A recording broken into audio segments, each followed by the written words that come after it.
नमस्कार साथियों, मैं एक ही डिल्लन आप सभी साथियों का स्वागत करता हूं। भाइयों, मैं कल वीडियो नहीं डाल पाया था क्योंकि कल मुझे माइग्रेन का दर्द हो गया था। माइग्रेन का दर्द जो आधे सर में होता है ना, वही वाला। तो मुझे माइग्रेन की प्रॉब्लम है, तो कल मुझे माइग्रेन का दर्द उठ गया था, तो इसलिए मैं कल वीडियो नहीं बना पाया। आज मैंने फिर से आपके लिए वीडियो बनाई है। हमारा जो टॉपिक चल रहा था प्राचीन इतिहास, उसमें मैं आपको 2 चैप्टर करा चुका था, पाषाण काल और सिंधु घाटी सभ्यता। इसके बाद हमने तीसरा चैप्टर लिया है वैदिक सभ्यता। तो मैं आज आपको वैदिक सभ्यता के बारे में पढ़ाऊंगा। तो आइए देखते हैं, शुरू करते हैं। वैदिक सभ्यता में सिंधु घाटी सभ्यता का हमारा जो टाइम था वो था 2500 BC से लेकर के 2500 ईसा पूर्व से लेकर के 1750 ईसा पूर्व तक। उसके बाद 1750 से 1500 ईसा पूर्व या BC तक लगभग 250 वर्षों तक कुछ ऐसा कार्य नहीं हुआ कि उसको इतिहास में पढ़ा जाए। हुआ, लेकिन वो इम्पोर्टेंट नहीं है। जब उसका कोई महत्व नहीं है तो उसको पढ़ने की भी ज़रूरत नहीं है। उसके बाद 250 साल बाद चलते हैं हम। भाई 250 साल हमारे ऐसे बीत गए, उसमें कोई भी ऐसी घटना नहीं हुई जिसका इतिहास में जिक्र हुआ हो, जिसको इतिहास में लिखा गया हो, क्योंकि वो जरूरी नहीं थी। उसके बाद शुरू हुआ आपका वैदिक सभ्यता। क्या हुआ? वैदिक सभ्यता। वैदिक सभ्यता का जो टाइम है, वैदिक सभ्यता का टाइम है आपका 1500 BC से लेकर के 600 BC। कितना? 1500 BC से लेकर के BC मतलब ईसा पूर्व। मैं आपको बता चुका हूँ कि जो आपका जो वे थे आपके ईसा मसीह, उनके जन्म से, उनका जन्म माना जाता है 1 ईस्वी। तो उनके जन्म से 1 ईस्वी से 1500 ईसा पूर्व, 1500 साल पहले की बातें हैं। कब की बात है? 1500 साल पहले की। ठीक है जी। तो वैदिक सभ्यता, वैदिक सभ्यता में मैं आपको पढ़ाऊंगा आज वेदों के बारे में। क्या पढ़ाऊंगा? वेदों के बारे में। तो वैदिक सभ्यता टाइम आपको पता चल गया 1500 BC से लेकर के 600 BC। इसको भी हम 2 भागों में बांटते हैं। कितने भागों में बांटते हैं? 2 में। एक को बोलते हैं पूर्व वैदिक काल, पूर्व वैदिक काल बोल दो या ऋग वैदिक काल बोल दो। दूसरे को बोलते हैं हम उत्तर वैदिक काल। क्या बोलते हैं? उत्तर वैदिक काल। क्योंकि जो आपका पूर्व वैदिक काल है, इसमें आपका ऋग्वेद का संकलन हुआ है, और जो उत्तर वैदिक काल है, इसमें आपका यजुर्वेद, सामवेद और अर्थवेद का संकलन हुआ है। इस संकलन का क्या मतलब है और लिखने का क्या मतलब है, पहले इसको देखते हैं। आज जो आपके वेद है, वेद कितने हैं भैया? भैया वेद है हमारे 4। कितने हैं वेद? 4। सबको पता होगा। ऋग्वेद, यजुर्वेद, सामवेद और अथर्ववेद। तो 4 वेद है। तो वेद को, जो वेद है, वेद का अर्थ होता है ज्ञान। क्या होता है भैया? वेद का क्या अर्थ होता है? वेद का अर्थ होता है ज्ञान। भाई जिसने वेद को पढ़ लिया वो बहुत बड़ा। पहले जो वो वेद पढ़ा कर थे, पहले यही नहीं थे आपकी पुस्तक है, हिस्ट्री, ज्योग्राफी, पॉलिटी, पहले क्या था? पहले वेद थे। तो जो भी वेद को पढ़ लिया करता था उसको हम ज्ञानी बोलते थे, कि उसे 4 वेद का ज्ञान है, उसे 2 वेद का ज्ञान है, 1 वेद का ज्ञान है। तो ऐसे ऐसे हर तरह से व्यक्ति वेदों को पढ़ता था। तो उसको, वेद का क्या अर्थ होता है? ज्ञान। जो वेद को पढ़ लेता है उसे ज्ञान प्राप्त हो जाता है। वेदों को जो बोलते हैं वो बोलते हैं अपौरुषेय। क्या बोलते हैं? अपौरुषेय। इसका क्या मतलब है इसको समझो। अपौरुषेय। वेदों को क्या बोलते हैं? अपौरुषेय। इसका मतलब यह है कि जो वेद है, ये वेद किसी के द्वारा लिखे नहीं गए, किसी भी व्यक्ति ने इनको लिखा नहीं है, इनका सिर्फ संकलन किया है। इसमें जो भी बातें हैं, ये कहा जाता है कि ये ना देवी देवता, जो हमारे देवता हैं, उनके द्वारा बोली गई बातें हैं, और उन बातों को किसी ने लिख दिया। किसने लिखा है आपको बताऊंगा। तो उन्होंने उनकी बातों का संकलन किया है, खुद से नहीं लिखा। तो इसलिए बोलते हैं ना अपौरुषेय, कि भाई ये अपौरुषेय है, किसी पुरुष ने नहीं लिखे। ये तो देवी देवता, भगवान की, जो भगवान ने बोला, भगवान ने जो वचन दिए, वो सब कुछ किसी बंदे ने लिखा था। तो इसलिए इन्हें बोलते हैं अपौरुषेय। किसी पुरुष ने नहीं लिखे, ये सिर्फ भगवान के द्वारा बोले गए शब्द थे, या भगवान के द्वारा बोली गई बातें थी, जिनका हमने संकलन किया है। संकलन, इनका, इसका जो संकलन करता है, संकलन किसने किया? इनका पूरा नाम है किर्सन। किर्सन द्वैयायन व्यास। क्या नाम है? किर्सन द्वैयायन व्यास। किर्सन द्वैयायन व्यास। इन्हें बोलते हैं आप वेद व्यास। वेद व्यास ही बोल देते हैं। क्या बोलते हैं? वेद व्यास। इन्होंने ही, वेद व्यास जी ने ही वेदों का संकलन किया। इनका पूरा नाम क्या है? किर्सन द्वैयायन व्यास। ठीक है जी। अब हम वेदों को पढ़ते हैं, एक एक करके वेदों के बारे में पढ़ेंगे। जो भी इनके बारे में इंपॉर्टेंट चीज़ है वो हम सब इसी वीडियो में कवर करेंगे। तो देखते हैं पहला वेद। पहला वेद क्या है हमारा? पहला वेद हमारा ऋग्वेद। क्या है भैया? ऋग्वेद। ऋग्वेद सबसे पुराना वेद है। एक तो ये भाई सबसे पुराना वेद कौन सा है? ऋग्वेद है। सबसे बड़ा वेद है, सबसे बड़ा भी है, सबसे पुराना भी है और सबसे बड़ा भी है। इसमें 10 मंडल है और 1028 सूक्तियाँ है। कितनी है? 1028 सूक्तियाँ है। 10 मंडल, 1028 सूक्ति। सबसे पुराना और सबसे बड़ा वेद कौन सा है? ऋग्वेद है। जो ऋग्वेद को पढ़ लिया करता था, भाई जिसने ऋग्वेद पढ़ लिया उसको क्या बोलते थे, ऋग्वेद के ज्ञानी को क्या बोलते थे, उसको बोलते थे होत्री। क्या बोलते थे, होत्री। इंपॉर्टेंट क्वेश्चन है, याद रखना कि भाई जिस बंदे ने, मान कर चलो तुमने वेद पढ़ लिया, ऋग्वेद पढ़ लिया, तो तुम्हें क्या बोलते थे, होत्री। जिसने ऋग्वेद का ज्ञान प्राप्त कर लिया, जिसने ऋग्वेद को पूरा पढ़ लिया, उसको बोलते थे होत्री। इसमें जो है ऋग्वेद में 10 मंडल, इसमें सबसे पुराना मंडल कौन सा है, 2 से लेकर के 7, 2 से लेकर के 7 तक के मंडल को सबसे पुराना मंडल बोलते हैं। और नया मंडल क्या है, 1 और 10। प्रथम और 10वां मंडल जो है वो नया मंडल है, वो बाद में जोड़ा गया है। और सबसे प्राचीन मंडल कौन से, 2 से लेकर के 2, 3, 4, 5, 6, 7, ये सारे के सारे सबसे प्राचीन है। और सबसे नया मंडल कौन सा है, वो है पहला और 10वां मंडल।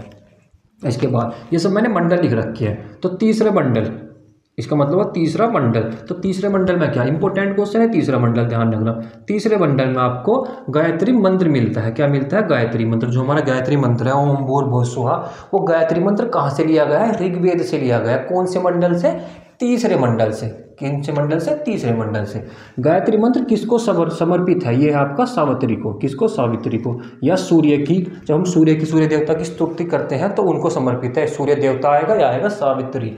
तो गायत्री मंत्र किसको समर्पित है, सावित्री या सूर्य देवता को। गायत्री मंत्र किसने लिखा, भाई पूरा का पूरा जो तीसरा मंडल है इसकी रचना की है आपके विश्वामित्र ने। किसने की है, विश्वामित्र ने। तो जब पूरे मंडल की रचना विश्वामित्र ने की है तो गायत्री मंत्र भी विश्वामित्र ने ही लिखा होगा। तो तीसरा मंडल किसने लिखा है, विश्वामित्र ने। तीसरे मंडल में गायत्री मंत्र कहाँ से लिया गया, तीसरे मंडल से लिया गया। गायत्री मंत्र किसको समर्पित है, सावित्री को या सूर्य देवता को। इसके बाद चौथा मंडल, चौथे मंडल में क्या है, चौथे मंडल में है कृषि संबंधी परिक्रिया। कृषि संबंधी परिक्रिया कौन से मंडल में है, यह है चौथे मंडल में। कौन से, चौथे मंडल में। सब मंडल याद नहीं करने, जो मैंने लिख रखे हैं बस 4 मंडल ये याद करना, यहीं से क्वेश्चन देखने के लिए आपको मिलेगा। 7वें मंडल में क्या है, ये भी इंपॉर्टेंट है, 7वां मंडल भी ध्यान रखना। 7वें मंडल में क्या है, 7वें मंडल में 10 राजयुद्ध है। 10 राजयुद्ध क्या था भैया, ये ऐसा युद्ध था, 10 जन एक साथ थे और वे युद्ध कर रहे थे किससे, राजा सुदान से। किससे, सुदान में देखने को मिलेगा, सुजान देखने को मिलेगा। एक बात है, सुदान या सुजान, राजा सुदान 10 जनों से युद्ध कर रहे थे, इसे बोलते हैं 10 राज युद्ध। 10 जनों का एक साथ युद्ध हो रहा था। तो इसमें जीता कौन, इसमें राजा सुदान जीत गए। ये 10 जन इसमें हार गए। ये युद्ध किस नदी पर हुआ, ये क्वेश्चन भी इंपॉर्टेंट है। ये युद्ध हुआ था आपका रावी नदी पर। कहाँ पर हुआ था, रावी नदी पर। और उस टाइम पर जो रावी नदी थी उसको बोलते थे हम, क्या बोलते थे, परुष्णी। रावी नदी देखने को नहीं मिलेगा क्योंकि रावी नदी तो हम अब बोलते हैं, उस टाइम पर क्या बोलते थे, उस टाइम पर बोलते थे परुष्णी। जितनी भी आपकी नदियां हैं, झेलम है, आपकी रावी है, सिंधु है, सतलज है, जितनी भी नदियां हैं ऋग्वेदिक टाइम पर इनका नाम अलग था। जैसे रावी का परुष्णी था, गंडक का सदानारी था। तो ऐसे सबका नाम अलग था। जब मैं आपको वैदिक सभ्यता के बारे में और पढ़ाऊंगा तब मैं इन सब नदियों के नाम आपको याद करा दूंगा। रावी नदी के तट पर हुआ था, रावी को बोलते हैं परुष्णी। इसको कैसे याद करोगे, देखो कि रावी को परुष्णी कैसे बोलते हैं, रवि। इसमें रवि आ रहा है, रवि क्या है, रवि नाम एक पुरुष का है। किसका नाम है, पुरुष का है। तो पुरुष से हो जाएगा परुष्णी, ऐसा आराम से याद कर लोगे। तो 10 जनों का युद्ध का वर्णन कौन से मंडल में है, 7वें मंडल में। कौन जीता था, राजा सुजान जीते थे। कौन सी नदी पर हुआ था, रावी पर। रावी को उस टाइम पर क्या बोलते थे, परुष्णी। क्या बोलते थे, परुष्णी। इसके बाद 9वां मंडल, ये भी इंपॉर्टेंट है। 9वें मंडल में क्या है, 9वें मंडल में सोम देवता। 9वां जो मंडल है वो सोम देवता को समर्पित है। या सोम देवता का वर्णन कौन से मंडल में मिलता है, तो मिलता है 9वें मंडल में। कौन से में, 9वें मंडल में। 10वां मंडल, ये भी वीवीआई लगाना, वेरी वेरी इंपॉर्टेंट है 10वां मंडल। 10वें मंडल में क्या है, 10वें मंडल में हमें वर्ण व्यवस्था देखने को मिलती है। वर्ण व्यवस्था होगा, चतुष्वर्ण व्यवस्था होगा। पहले इसको समझो, वर्ण व्यवस्था है क्या। वर्ण व्यवस्था है जो हमारी आज की व्यवस्था है। आज के टाइम पर कैसी व्यवस्था चल रही है, आज के टाइम पर चल रही है जाति के आधार पर व्यवस्था चल रही है। उस टाइम पर जाति के आधार पर नहीं थी, उस टाइम पर कैसी थी, वर्ण व्यवस्था थी। क्या थी वर्ण व्यवस्था में, क्या है, ब्राह्मण, क्षत्रिय, वैश्य और शूद्र। भाई जो ये समझो पढ़ाते वढ़ाते थे, जो ज्ञानी थे वे ब्राह्मण थे। क्षत्रिय मतलब जो रक्षा करते था वो क्षत्रिय बन जाता था। शूद्र मतलब जो व्यापार करता था, दुकान वुकान कर रहा है, सब कुछ कर रहा है, वो वैश्य था। और शूद्र का मतलब था जो सेवा वेवा करते थे, वो होते थे शूद्र। तो इस टाइम पर जो व्यवस्था थी ना कि कौन ब्राह्मण है, कौन क्षत्रिय है, कौन वैश्य और कौन शूद्र है, ये कर्मों के आधार पर थी। किसके आधार पर थी, कर्मों के आधार पर। ये नहीं थी कि भाई जो ब्राह्मण के घर में, जो ब्राह्मण के मतलब पंडित के घर में पैदा होगा वो ही आपका पंडित होगा, जो क्षत्रिय के घर में पैदा होगा वही क्षत्रिय हो, ऐसा नहीं था उस टाइम पर। उस टाइम पर ऐसा था कि भाई एक घर में 4 व्यक्ति है, किसी ने आपका ज्ञान प्राप्त कर लिया उसे आप ब्राह्मण बोल दोगे, जो युद्ध में जो लड़ने में अच्छा है उसे आप क्षत्रिय बोल दोगे, जो वहाँ पे दुकान वकान व्यापार कर रहा है उसे आप वैश्य बोल दोगे, और जो सेवा वेवा कर रहा है उसे आप शूद्र बोल दोगे। तो पहले व्यवस्था कैसी थी? पहली व्यवस्था थी कर्म के आधार पर, जाति के आधार पर। तो उत्तर वैदिक काल में हुई, पूर्व वैदिक काल में नहीं हुई। मतलब जब ऋग वैदिक काल का टाइम था, ये ऋग वैदिक काल पढ़ा रहा हूँ मैं, तो ऋग वैदिक काल के टाइम पर आपकी जो व्यवस्था थी, वर्ण व्यवस्था थी या समाज की जो व्यवस्था थी, वो आपकी धर्म के आधार पर थी, कर्म के आधार पर नहीं थी। तो 10वें मंडल में हमें वर्ण व्यवस्था देखने को मिलती है। वर्ण व्यवस्था भी अगर 10वें मंडल की जगह पूछ रही कि 10वें मंडल में भी किसके अंदर मिलती है, तो आपका पुरुष सूक्त है। क्या है? पुरुष सूक्त। पुरुष सूक्त के अंदर वर्ण व्यवस्था मिलती है, और वर्ण व्यवस्था के अंदर ब्राह्मण, क्षत्रिय, वैश्य और शूद्र 4 तरह की व्यवस्थाएं थी। इसके बाद जो ऋग्वैदिक काल है, ऋग्वैदिक काल में जो इंद्र थे, इंपोर्टेंट लगाना, इंद्र देवता का कितनी बार वर्णन मिला है? 250 बार। कितनी बार? 250 बार वर्णन मिला है। इंद्र को क्या बोलते थे? इंद्र को युद्ध का देवता मानते थे। किसका? युद्ध का। क्योंकि उस टाइम पर युद्ध वगैरह हुआ करते हैं वो गाय के लिए बोलते थे। किसके लिए होते थे? गायों के लिए। ऐसा नहीं था कि उस टाइम पर जमीन के लिए युद्ध हो रहे हैं, सीमा विस्तार के लिए युद्ध हो रहे हैं। उस टाइम पर जो युद्ध हुआ करते थे वो गायों के लिए हुआ करते थे। तो युद्ध का देवता किसको माना गया है? इंद्रदेव को। किसको माना गया है? इंद्रदेव को। इंद्रदेव का वर्णन कितनी बार मिलता है? 250 बार। जितने भी आपके देवता है सबसे ज्यादा बार किस देवता का वर्णन मिलता है? तो वो मिलता है आपका इंद्रदेव का। इंद्रदेव का ऋग्वैदिक काल के प्रमुख देवता थे। क्या थे? प्रमुख देवता थे भैया। ऋग्वैदिक काल है या पूर्व वैदिक काल है? क्योंकि ऋग्वेदिक का जो संकलन हुआ पूर्व वैदिक काल में हुआ है। तो प्रमुख देवता कौन थे? इंद्र थे। और इंद्र को पुरंदर बोलते हैं। क्या भी बोलते हैं इनको? पुरंदर। पुरंदर का मतलब क्या होता है? पुरंदर का मतलब होता है किले को तोड़ने वाला। भाई किले को तोड़ने वाला। पहले युद्ध हुए गए थे तो पहले ना किलाबंदी कर दिया करे थे। आपने किलाबंदी कर दी, उसके अंदर आप रह रहे हो, तो किले को तोड़ना, उनकी दीवारों को तोड़ना एक तरह से समझो, तो उसको बोलते थे पुरंदर। तो पुरंदर किसको बोलते हैं? इंद्र को बोलते हैं। युद्ध का देवता किसको बोलते हैं? इंद्र को बोलते हैं। प्रमुख देवता इंद्र को। और वर्षा का देवता, इनको वर्षा का देवता भी बोलते थे। किसको बोलते थे? वर्षा का देवता। वर्षा का देवता बोलते थे आप इंद्र को। उसके बाद इंद्र के बाद जो सबसे ज़्यादा हमें वर्णन देखने के लिए मिला वो मिला है अग्नि का। किसका? अग्नि का। अग्नि का 200 बार। 200 बार वर्णन मिला है अग्नि का ऋग्वेद में। कितनी बार? 200 बार। उसके बाद वरुण देवता। वरुण देवता कौन थे? वरुण देवता जल के देवता थे। देखो जल के देवता, ये थे जल के देवता, और ये थे वर्षा के देवता। अगर वर्षा करानी है तो भैया इंद्र भगवान की, इंद्र भगवान से बोलते थे कि भगवान जी इंद्र वर्षा करा दो। और जल के देवता कौन थे? जल के देवता थे आपके वरुण देवता। वरुण देवता और कौन थे? सत्य के प्रतीक थे। क्या थे? सत्य के प्रतीक। वरुण देवता को क्या बोलते थे? सत्य के प्रतीक। न्यायी। वरुण देवता कौन थे? न्यायी थे। न्यायी थे। और वरुण देवता क्या थे? आहुर थे। इंपोर्टेंट क्वेश्चन है आहुर यार, VVI लगा ना, VVI। आहुर का मतलब क्या होता है? आहुर का मतलब होता है प्राण देय, प्राण को देने वाला। तो प्राण को देने वाला या आहुर कौन थे? वो थे वरुण देवता। कौन थे? वरुण देवता। इसके बाद सिंधु नदी। सिंधु नदी सबसे अधिक बार वर्णन किस नदी का मिलता है? भाई जितनी भी आपकी नदियां हैं उसमें सबसे ज्यादा जो वर्णन है वो किस नदी का मिलता है? वो मिलता है आपका सिंधु का। सबसे अधिक बार सिंधु का। लेकिन सबसे पवित्र जो नदी थी वो आपकी सरस्वती थी। कौन सी? सरस्वती। इंपोर्टेंट लगाना भाई। सबसे ज्यादा बार वर्णन सिंधु का मिला है, लेकिन जो आपका ऋग्वैदिक काल था उसमें सबसे पवित्र नदी सिंधु नहीं थी। सबसे पवित्र नदी कौन सी थी? सबसे पवित्र नदी थी आपकी सरस्वती। कौन सी थी? सरस्वती। यमुना नदी का कितनी बार वर्णन मिला है? सिर्फ 3 बार। और गंगा का 1 बार। गंगा का 1 बार। गंगा को क्या बोलते थे उस टाइम पर? जाह्नवी। क्या बोलते थे? जाह्नवी। हिंदी में आपने पढ़ा भी होगा, गंगा का पर्यायवाची है आपका जाह्नवी। तो सबसे अधिक बार कौन सी नदी का वर्णन मिलता है? सिंधु का। लेकिन सबसे पवित्र नदी कौन सी थी? सरस्वती। गंगा का कितनी बार मिलता है? 1 बार। गंगा को क्या बोलते थे? जाह्नवी। और यमुना का नदी का कितनी बार वर्णन मिलता है? 3 बार। कितनी बार भैया? 3 बार। इसके बाद पूरी ऋग्वैदिक काल जो आपका ऋग्वेद है, इस ऋग्वेद के अंदर सबसे ज्यादा बार वर्णन किस शब्द का मिलता है? किस शब्द को सबसे ज्यादा बार लिखा गया है? तो वो लिखा गया है पिता को। पिता को। पिता का वर्णन कितनी बार मिलता है? 335 बार। सबसे अधिक वर्णन मिलता है पिता शब्द का। कितनी बार मिलता है? 335 बार। माता का कितनी बार मिलता है? 234 बार। कितनी बार? 234 बार। चाहिए याद मत रखना कितनी बार मिलता है, बस ये याद रखना आपको इंद्र का रखना और अग्नि का। ये याद रख सकते हो कि सबसे अधिक बार किस शब्द का वर्णन देखने को मिलता है? तो मिलता है पिता का। किसका मिलता है? पिता का। उसके बाद रुद्र, ये इंपॉर्टेंट है। रुद्र शब्द का जो वर्णन है, युद्ध शब्द जो आपको देखने को मिलता है वो मिलता है 3 बार। कितनी बार वर्णन मिला है इसका? 3 बार रुद्र शब्द का। और वैश्य और शूद्र शब्द का वर्णन सिर्फ 1 बार। कितनी बार? एक बार। कि शूद्र शब्द का और वैश्य शब्द का वर्णन कितनी बार देखने को मिला है? एक बार देखने को मिलता है। इसके बाद जो गंगा थी, गंगा, गंगा नहीं है, सॉरी गंगा लिख दिया मैंने, यह है आपकी गाय,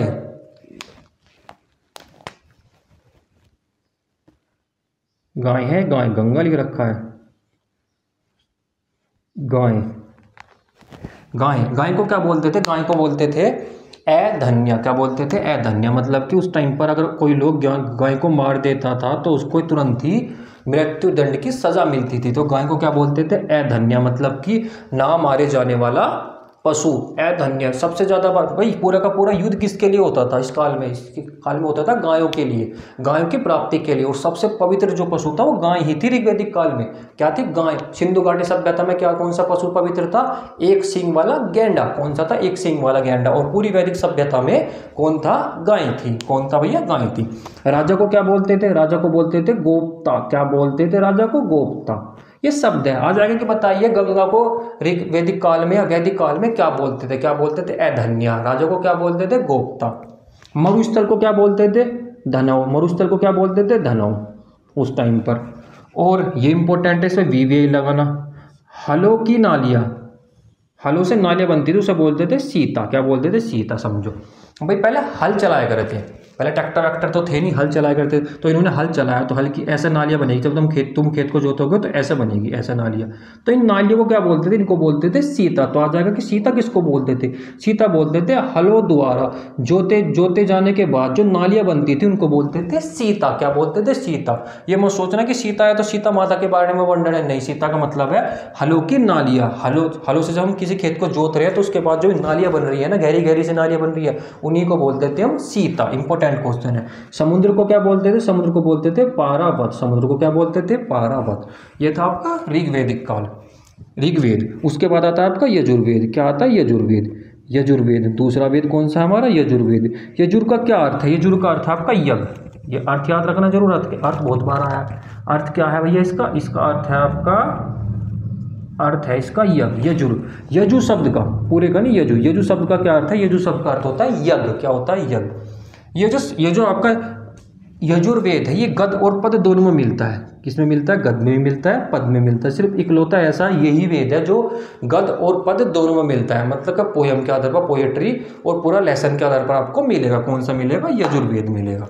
यजुर्वेद में धार्मिक अनुष्ठान, जो आपके धार्मिक अनुष्ठान है, कर्म कांड है, इन सभी का वर्णन मिलता है।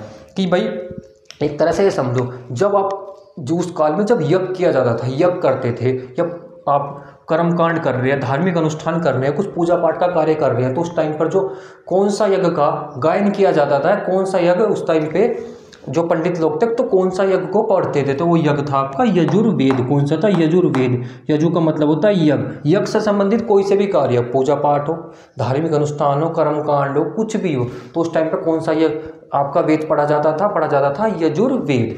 तो धार्मिक अनुष्ठान, कर्म कांड दोनों के दोनों कहाँ पर मिलते हैं? यजुर्वेद में मिलते हैं। हाथियों को पालने के जो बारे में पता लगता है वो भी आपका यजुर्वेद से पता लगता है। इंपॉर्टेंट क्वेश्चन है, ध्यान रखना कि हाथियों को पालने के बारे में किस वेद में मिलता है? तो मिलता है यजुर्वेद में। और जो आपका यजुर्वेद है, इसके ज्ञानी को क्या बोलते हैं? अधर्व्यु। क्या बोलते हैं? अधर्व्यु। यानी मतलब मैं बता चुका हूँ, जो इस वेद को पढ़ लेता था पूरा का पूरा, उसका ज्ञान प्राप्त कर लेता था, उसको बोलते थे आप अधर्व्यु। क्या बोलते थे? अधर्व्यु। और ऋग्वेद को बोलते थे होत्री। ऋग्वेद को क्या बोलते थे? होत्री। इसके बाद तीसरा वेद है आपका सामवेद। क्या है? सामवेद। स साम और श ही संगीत याद कर लेना। तो भारतीय संगीत का जनक किसको बोलते हैं? सामवेद को बोलते हैं। इसके अंदर जो आपके शब्द है ना, सा रे गा मा पा धा नी, 7 शब्द जो है, इस 7 शब्द का वर्णन किस के अंदर मिलता है? हमें सामवेद के अंदर मिलता है। सामवेद के अंदर संगीत से रिलेटेड सारी की सारी व्यवस्था दी गई है कि संगीत जो है, संगीत को गाना कैसे है, कुछ भी करना है, सारे गामा आपके इसके अंदर दिए गए हैं। तो ये सब का सब संगीत से रिलेटेड जो भी काम है वो सब का सब दिया गया आपका सामवेद के अंदर। किसके अंदर? सामवेद के अंदर। इसके ज्ञानी को क्या बोलते हैं? ज्ञानी को बोलते हैं उद्गाता। क्या बोलते हैं? उद्गाता। आराम से याद कर लोगे। गाता गाना, गाता गाना, और गाना का संबंध किससे है? संगीत से। और संगीत किस में आ रहा है? सामवेद में आ रहा है। तो आराम से याद कर लोगे, सामवेद का जो ज्ञानी है उसे बोलते हैं उद्गाता। गाता गाना, और गाना किस में आता है? सामवेद में आता है। वेद तरी, वेद तरी बोल देगा, तरी वेद बोल देगा, इसका मतलब होता है 3 वेद। तो किसको बोलते हैं? ये बोलते हैं ऋग्वेद को। इंपॉर्टेंट क्वेश्चन है, बहुत बार एग्जाम में देखने के लिए मिला है। ऋग्वेद, यजुर्वेद और सामवेद, ये तीनों के तीनों जो वेद हैं इनको बोलते हैं हम वेद तरी या वेद तरई। वेद तरई या तरई वेद मतलब 3 वेद, क्योंकि आपका जो अथर्ववेद है वो बाद में आया, तो अथर्ववेद को इसमें नहीं लेते। पहले सिर्फ 3 वेद थे, अथर्ववेद तो बाद में, अथर्ववेद का जो आपका संकलन हुआ है बाद में हुआ है। तो आपका कौन सा? ऋग्वेद, यजुर्वेद और सामवेद, इन तीनों को मिला करके बोलते हैं हम वेद तरई। इसमें आपका अथर्ववेद नहीं होता। इसके बाद अथर्ववेद, चौथा वेद कौन सा है हमारा? चौथा वेद अथर्ववेद। इसको ये सबसे नया है। सबसे पुराना कौन सा था? यजुर्वेद। सबसे नया वेद कौन सा है? अथर्ववेद। इसके अंदर क्या मिलेगा देखो, जादू टोना, तंत्र मंत्र, चिकित्सा के बारे में मिलता है, विवाह के बारे में मिलता है, प्रेम के बारे में मिलता है। ये सब जादू टोना, तंत्र मंत्र, चिकित्सा, विवाह, प्रेम, इसके बारे में वर्णन कहाँ पर मिलता है? अथर्ववेद में। कहाँ पर मिलता है? अथर्ववेद में। ये इंपॉर्टेंट क्वेश्चन है। कन्या के जन्म की निंदा, जो अथर्ववेद है इसके अंदर कन्या के जन्म की निंदा की गई है। कि कन्या का जो जन्म है उसकी निंदा किसके अंदर मिलती है? वो मिलती है अथर्ववेद के अंदर। सभा और समिति, सभा और समिति को जुड़वा बहने, सभा और समिति को जुड़वा बहने कहाँ पर कहा गया है? कहाँ पर बोला गया है? तो बोला गया अथर्ववेद के अंदर सभा और समिति को जुड़वा बहने बोलते थे। उस टाइम पर 3 समिति थी, सभा, समिति और एक थी आपकी विधु। तीनों समिति थी। तीनों समिति के बारे में आगे पढ़ाऊंगा। सभा में बैठते थे आपके श्रेष्ठ लोग, जो उस टाइम पे समझो राजा महाराजा थे, वही सब बैठते थे सभा में। समिति में सब लोग बैठते थे और विधु में भी सब लोग बैठते थे। तो 3 समितियां थी। तो सभा और समिति को जुड़वा बहने कहाँ पर कहा गया है? अथर्ववेद में कहा गया है। कहाँ पर? अथर्ववेद में। परीक्षित जो थे, परीक्षित को मृत्यु लोक का देवता, ये कहाँ पर कहा गया है? ये इसका वर्णन कहाँ पर मिलता है कि परीक्षित जो थे मृत्यु लोक के देवता थे? वो मिलता है अथर्ववेद के अंदर। किसके अंदर? अथर्ववेद के अंदर। अथर्ववेद का जो ज्ञानी है उसको बोलते हैं ब्रह्मा। क्या बोलते हैं? ज्ञानी को बोलते हैं ब्रह्मा। क्या बोलते हैं? ब्रह्मा बोलते हैं। और जो अथर्ववेद को हम ब्रह्मा वेद भी बोलते हैं। याद रखना, इंपॉर्टेंट क्वेश्चन है, कई बार देखने को मिला। अथर्ववेद को क्या बोलते हैं? ब्रह्मा वेद। क्यों बोलते हैं? इसका ज्ञानी ब्रह्मा है तो उसी के आधार पर इसका नाम पड़ गया ब्रह्मा वेद। अथर्ववेद सबसे नया वेद है, सबसे बाद में जोड़ा गया है। और अथर्ववेद के ज्ञानी को बोलते हैं ब्रह्मा। अथर्ववेद को ब्रह्मा वेद भी बोलते हैं। इसमें जादू टोना, तंत्र मंत्र, चिकित्सा, प्रेम, विवाह, सबके संबंध में जानकारी मिलती है अथर्ववेद से। कन्या के जन्म की निंदा अथर्ववेद में। सभा और समिति को जुड़वा बहने कहा गया अथर्ववेद में। और परीक्षित को मृत्यु लोक का देवता कहा गया अथर्ववेद में। आसानी से याद कर लो, कुछ नहीं है इसमें। सिर्फ ये सामवेद में संगीत से रिलेटेड है और यजुर्वेद में आपका यज्ञ से रिलेटेड है, कुछ नहीं है। उसके बाद जो कुछ बचता है वो सब आपका ऋग्वेद में। ये जो टेबल बनी हुई है बहुत इंपॉर्टेंट टेबल है। यहाँ से आपको क्वेश्चन देखने के लिए जरूर मिलेगा, जरूर। और मैं आपको ये ट्रिक के माध्यम से याद कराऊंगा, इंपॉर्टेंट लेवल। ये जो लिख रखी है ये आपके ब्राह्मण ग्रंथ। क्या है? ब्राह्मण ग्रंथ। इसका क्या मतलब है भाई? वेद है। वेद जो है सब कुछ संस्कृत में लिखा गया है। तो वेदों को आसान बनाने के लिए, आसान तरीके से पढ़ने के लिए क्या बनाया गया? आपके ब्राह्मण ग्रंथ बनाए गए। और ऐसे उपवेद बनाए गए और आसान तरीके से पढ़ने के लिए कि इन्हें कोई भी पढ़ सके। भाई संस्कृत हर किसी को तो आती नहीं। तो ऐसे ही ऋग्वेद के ब्राह्मण वेद ग्रंथ कौन कौन से हैं? ये हैं। ऋग्वेद का उपवेद क्या है? ये है। तो इस सब मैं आपको याद कराऊंगा। ये देखते हैं ऋग्वेद के जो आपके ब्राह्मण ग्रंथ हैं, ये सब जो है ब्राह्मण ग्रंथ है। ये आपके उपवेद है। और उपवेद में जो रचना की है ये आपके रचनाकार उपवेद के। तो ऋग्वेद का क्या है? ऋग्वेद का है ऐतरेय और कोष्ठ की है। क्या है? ऐतरेय और कोष्ठ की है। किसका है? ऋग्वेद का ब्राह्मण ग्रंथ है। कैसे याद करोगे? इसकी ट्रिक बना लो आप। 1 लिख दो। यो लिख दिया जी, 1 लिख दिया। 1, हाँ जी 1 लिख दिया। क्योंकि ऋग्वेद क्या है? 1 है ऋग्वेद। सबसे बड़ा कौन सा? 1 ऋग्वेद सबसे पहला आया था 1। तो 1 ऐसा हो जाएगा ऐतरेय और कैसा हो जाएगा? कोष्ठ की है। क्या हो जाएगा? कोष्ठ की है। तो ऐतरेय और कोष्ठ की है। किसके ब्राह्मण ग्रंथ है? ये है ऋग्वेद के। किसके हैं? ऋग्वेद के। ट्रिक क्या है? 1 से हो जाएगा आपका ऐतरेय और कैसा हो जाएगा आपका? कोशित की है। क्या हो जाएगा? कोशित की है। तो दोनों के दोनों ब्राह्मण ग्रंथ किसके हैं? ये आपके ऋग्वेद के। यजुर्वेद के क्या है? यजुर्वेद के आपके शतपथ ब्राह्मण और तैतरीय ब्राह्मण। कौन कौन से हैं? शतपथ ब्राह्मण और तैतरीय ब्राह्मण। इसको कैसे याद करोगे? इसमें आप ट्रिक लगा दो, सत। लो जी सत लगा दे, सत लिख लो बस, सत। क्यों भाई, जब आपके यज्ञ वगैरह होंगे, क्योंकि यजुर्वेद जो है, यजुर्वेद आपका यज्ञ के लिए बनाया गया है। जब यज्ञ का हम अनुष्ठान करते हैं, कहीं कहीं पे पूजा पाठ करते हैं, तो वहाँ पर हम सत्य बोलेंगे। सत्य मतलब सच बोलेंगे। तो ऐसे याद कर लोगे, सैसा हो जाएगा सतपथ और तैसा हो जाएगा तैतरीय। सैसा सतपथ और तैसा तैतरीय। सतपथ और तैतरीय ब्राह्मण किसके हैं? ये हैं आपके यजुर्वेद के। सतपथ ब्राह्मण और तैतरीय ब्राह्मण यजुर्वेद के हैं। इसके बाद सामवेद के। सामवेद का जो आपका ब्राह्मण है क्या है? वो पंचवीस ब्राह्मण है। सामवेद का क्या है? सामवेद का आपका पंचवीस। क्या है? पंचवीस। को याद कैसे करोगे भैया? सामवेद। सामवेद किससे रिलेटेड है? सामवेद है संगीत से रिलेटेड। किससे रिलेटेड है? संगीत से रिलेटेड। और पंचवीस एक तरह से समझो, जो भैया ये गीत गाने वाने गाते हैं, तो एक तरह से पंचवीस, ये कैसे कैसे गाने गाते हैं, अजीब अजीब से। विष जहर भरे भी गाने गाते हैं। विष का मतलब जहर हुआ ना। आजकल गाने बन ही ऐसे रहे हैं, पहले मत सोचो अब सोचो। तो गाने कैसे बन रहे हैं? विष जहर भरे, अजीब अजीब से गाने बन रहे हैं। तो ऐसे याद कर लोगे, गाने कैसे बन रहे हैं? जहर भरे, विष। तो पंचवीस किसका ब्राह्मण है? यह सामवेद का ब्राह्मण कौन सा है? पंचवीस है। अथर्ववेद का क्या है? अथर्ववेद का है गोपथ। क्या है? गोपथ। इसको कैसे याद करोगे? अथर्ववेद का जो आपका ब्राह्मण है वो है आपका गोपथ। इसको कैसे याद हो? इसमें शुरू में अथर्व आ रहा है। अथर्व अर्थ, एक तरफ से अर्थ आ रहा है। अर्थ का मतलब होगा, अर्थ बोलते हैं पृथ्वी को, इंग्लिश में बोलते हैं ना अर्थ। लो मैं लिख ही रहा हूँ, लो जी, अर्थ बोलते हैं ना पृथ्वी को। हाँ जी, अर्थ। तो अर्थ, अर्थ कैसी है भैया? हमारी पृथ्वी क्या है? हमारी पृथ्वी बहुत ही गोपनीय है। क्या है? गोपनीय है। उसका कोई वो नहीं है, उसके अंदर पता नहीं क्या क्या है। पृथ्वी के अंदर कोई खोज नहीं पाया। तो पृथ्वी अर्थ कैसी? अर्थ गोपनीय है। गोपनीय से हो जाएगा गोपथ, और अर्थ से हो जाएगा अथर्ववेद। तो अथर्ववेद का ब्राह्मण वेद क्या है आपका? वो है गोपथ। फिर से देख लो, ऋग्वेद का क्या है? ऋग्वेद का ट्रिक आपके एक से हो जाएगा ऐतरेय ब्राह्मण, और कैसा हो जाएगा? वो कोशितकीय ब्राह्मण। यजुर्वेद का क्या है? ट्रिक है सत ऐसा हो जाएगा सतपथ ब्राह्मण, और तैसा हो जाएगा तैतरीय ब्राह्मण। सामवेद का क्या है? पंचवीस, क्योंकि गाने कैसे गा रहे हैं? विष भरे, जहर भरे गाने गा रहे हैं, तो पंचवीस। और अथर्ववेद का क्या है? गोपथ, क्योंकि अर्थ कैसी है हमारी? बहुत ही गोपनीय है। अर्थ से अथर्ववेद, और गोपनीय से हो जाएगा आपका गोपथ। ये थे आपके ब्राह्मण ग्रंथ, देखने के लिए जरूर मिलते हैं किसी न किसी एग्जाम में। इसके बाद इनके उपवेद। भाई उपवेद क्या है?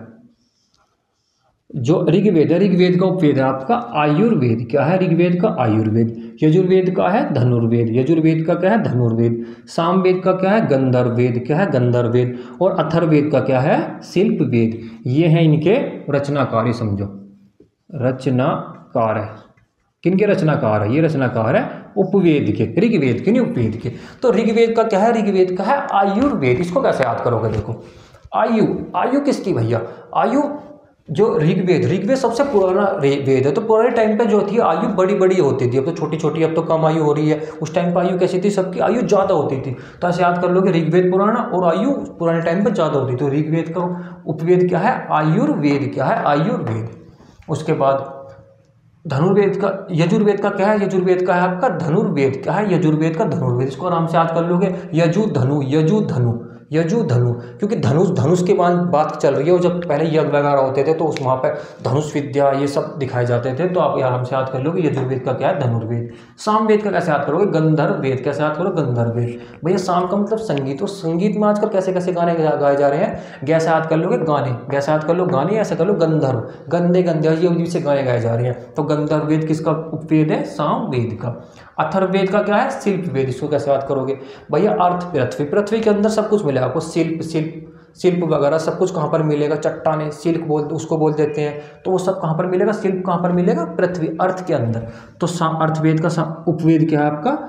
शिल्पवेद। फिर से देख लो, ऋग्वेद का क्या है? ऋग्वेद का है आयुर्वेद। क्या है? आयुर्वेद, क्योंकि आयु बड़ी कब थी? ऋग्वेद में। यजुर्वेद का क्या है? धनुर्वेद, यजु और धनु।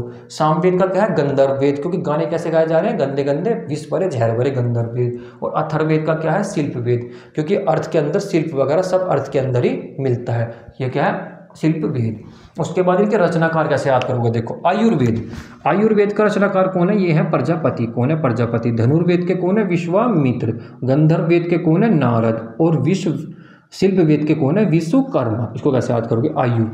भैया प्रजापति में पति आ रहा, देखो पति, तो पति की आयु बड़ी होनी चाहिए, इसलिए तो पत्नियां व्रत रखती है करवा चौथ का। तो आयु किसकी बड़ी होनी चाहिए? पति की। तो आराम से याद कर लोगे, प्रजापति। आयुर्वेद का रचनाकार कौन है? प्रजापति। धनुर्वेद का कौन है? विश्वामित्र। धनु, या धन किसके पास ज़्यादा है, मित्र के पास ज़्यादा है। भाई सबके मित्रों के पास धन ज़्यादा मिलता है, सोचते हैं यार मेरा मित्र तो ज़्यादा पैसे कमा रहा है, मैं भी ज़्यादा कमा लूँ, तो धन किसके पास ज़्यादा मिलेगा, मित्र के पास ज़्यादा मिलेगा। तो मित्र से हो गया विश्वामित्र, क्या होगा, विश्वामित्र। उसके बाद गंधर्व वेद, इसका कौन है, इसके हैं नारद। नारद जी देखे, नारायण नारायण। तो नारद जी जब भी तुमने देखोगे, नारद जी ना जब भी नारद जी आएंगे तो क्या करेंगे, गाना गाएंगे, नारायण नारायण। तो गाना गाएंगे, गैस होगा गाना, और गैस ही होगा गंधर्व वेद। तो गंधर्व वेद के कौन है, नारद जी। कौन है, नारद जी।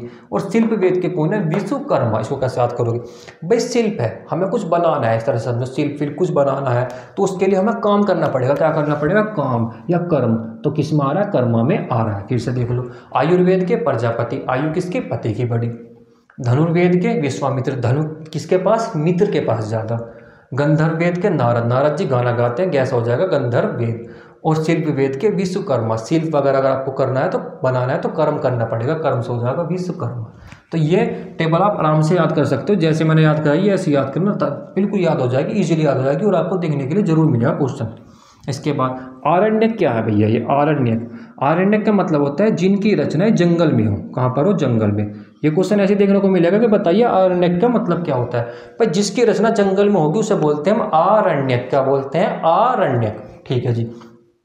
जितने भी आपके वेद है, कौन वेद है, चार वेद। चार वेद में ऋग्वेद, यजुर्वेद और सामवेद, इनके आरण्यक देखने को आपको मिलेंगे। इनके आरण्यक है किनके, यजुर्वेद, ऋग्वेद और आपका सामवेद। लेकिन जो आपका अथर्ववेद है, अथर्ववेद का कोई भी आरण्यक नहीं है, याद रखना, इंपॉर्टेंट क्वेश्चन है। किसका, अथर्ववेद का। ऐसे याद कर सकते हो, वेद जो आपका वेद तरीय कौन कौन से, ऋग्वेद, यजुर्वेद और सामवेद, ये तीनों के तीनों वेद तरही और तीनों के तीनों के आपके आरण्यक है। लेकिन जो अथर्ववेद है उसका आरण्यक नहीं है। क्या नहीं है, अथर्ववेद का आरण्यक नहीं है। उसके बाद वेदांग कितने हैं, वेदांग है हमारे 6। कितने हैं टोटल, 6। ठीक है जी। वेदांग का क्या मतलब होता है, इसे अगर वैसे करोगे तो वेद प्लस अंग, मतलब वेद के अंग, वेद के अंग, वेद के कुछ पाठ है, वेदांग भी ऐसा नहीं है कुछ और है, ये सब वेद से रिलेटेड है। तो वेदांग का मतलब होता है वेद के ही अंग है ये। जैसे ये उपवेद, वेद के उपवेद, ऐसी वेद के ये अंग है। तो कितने हैं वेदांग, वेदांग है हमारे 6। इनके ट्रिक क्या है, ट्रिक याद रखना बहुत इंपॉर्टेंट है, 6 के 6 नाम आसानी से याद कर लोगे। ट्रिक है, निसी ने, नी आपका साइलेंट रहेगा, निसी ने कुछ ब्याज लिया भी आपका साइलेंट रहेगा। तो निसी नाम की कोई लड़की होगी, निसी ने कुछ ब्याज लिया, ये आपकी ट्रिक है। नी से हो जाएगा निरुक्त, शी से हो जाएगा शिक्षा, नी से निरुक्त और सी से शिक्षा। कु से कल्प, कु से क्या हो जाएगा आपका कल्प, या कैसे क्या हो जाएगा आपका कल्प। और 6 से हो जाएगा आपका 6 से हो जाएगा छंद, 6 से क्या हो जाएगा छंद। ब्याह से क्या हो जाएगा व्याकरण, व्याकरण। और जैसे हो जाएगा आपका ज्योतिष, क्या हो जाएगा ज्योतिष। ट्रिक क्या है, निसी ने कुछ ब्याज लिया, क्या लिया, निसी ने कुछ ब्याज लिया। नी से निरुक्त, सी से शिक्षा, न साइलेंट, कैसे कल्प, 6 से छंद। उसके बाद ब्याह से व्याकरण, ब्याज में ब्याह आ रहा है व्याकरण। और जैसे ज्योतिषी आपके 6 जो है, 6 आपके वेदांग है, निरुक्त, शिक्षा, कल्प, छंद, व्याकरण और ज्योतिष। आराम से ट्रिक के माध्यम से 6 के 6 नाम याद कर लेना। 6 के 6 नाम आपको देखने के लिए किसी न किसी एग्जाम में मिल सकते हैं। वेदांग 6, निरुक्त, शिक्षा, कल्प, छंद, व्याकरण, ज्योतिष। ट्रिक क्या है, निशा ने कुछ ब्याज लिया। तो भाइयों ये आपके मैंने आपको वेद पढ़ाए हैं, वेद के बारे में बताए हैं, और वेदांग पढ़ाए हैं, आरण्यक पढ़ा दिए हैं, ब्राह्मण और वेद आपके करा दिए। इसके नेक्स्ट वीडियो में जो कुछ का कुछ पार्ट बचा है वो मैं आपको इसकी नेक्स्ट वाली वीडियो में आपको करा दूंगा। और आपको भैया किसी की भी जो भी मैं पढ़ाता हूँ उससे रिलेटेड जो भी आपको PDF मिलेगी वो PDF मिलेगी हमारे टेलीग्राम चैनल पर। टेलीग्राम चैनल का लिंक मिलेगा इसी वीडियो के कमेंट में हम पिन कर देंगे। तो भाई अगर वीडियो अच्छी लगी हो तो वीडियो को लाइक करना और चैनल को सब्सक्राइब करना। धन्यवाद।